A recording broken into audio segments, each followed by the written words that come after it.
Đi chơi quên cả lối mà chưa lắng thế này mà còn đi.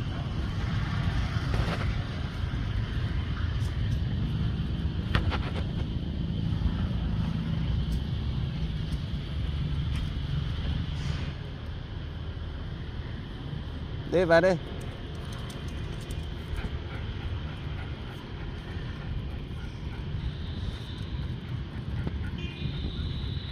Mười 11 giờ vẫn còn đi quên cả đường về.